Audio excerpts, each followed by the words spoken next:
Jamii namba itakayetambua watoto ndio jambo kubwa ambalo linakuja sasa, na itaondoa habari ya kwamba si cheti cha kufanya nini.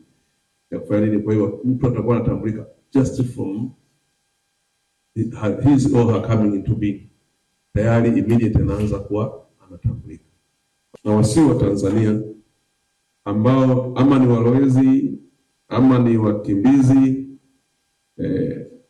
na wengine wakawa wameombea kazi kwa utambulisho ambao sio wao, au walisomea majina ambayo sio yao na baadaye wamekuja kuondolewa kwenye kazini, tumetolewa msamaha na Mheshimiwa Rais tangu mwaka 2023 kwamba waje wasafishe taarifa zao za utambuzi ili warudi kwenye majina yao yanayotambulika, kwa kuwa hayo waliokuwa wameyatumia yataendelea kuwaletea matatizo tu wakati wote.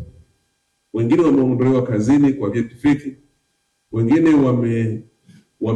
wameshindwa kupata uraia kwa sababu hata walipotaka kujiingiza kutambulika ili wapewe vitambulisho vya taifa wameshindwa kupata kwa sababu ya kudanganya, na wengine walikuwa wanafanya masihara kwa kuomba mara 2 mara 3. Hao wote Mheshimiwa Rais amewapa msamaha, na kwa wako ambao ni walowezi wanataka wenyewe wapate kitambulisho cha Tanzania, kitu ambacho hakiwezekani.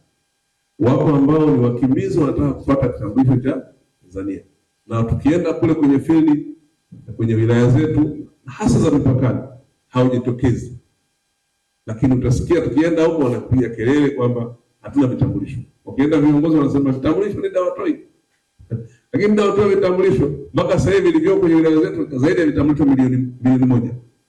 Wenyewe hawajaja kuchukua kwa sababu gani? Tunadhani pengine ni kwa sababu hizo, lakini wako wameshatambuliwa, basi ndio akachukua kitambulisho chako. Na vikibaki kule sasa tumeweka utaratibu, ikaa kule kwa miezi mingapi? 3. Sisi tutavizuia vile vitambulisho.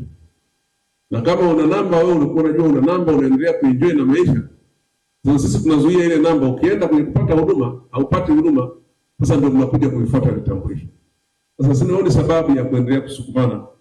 Nadhani ni vyema wale ambao vitambulisho vyenu vipo basi muende mkavichukue kwenye maeneo ambayo mliombewa, na kwa sababu kila mtu kitambulisho chake kinapotengenezwa tayari kishajulishwa kwenye simu yake kwamba kitambulisho chako kimetoka na utakipata mahali fulani.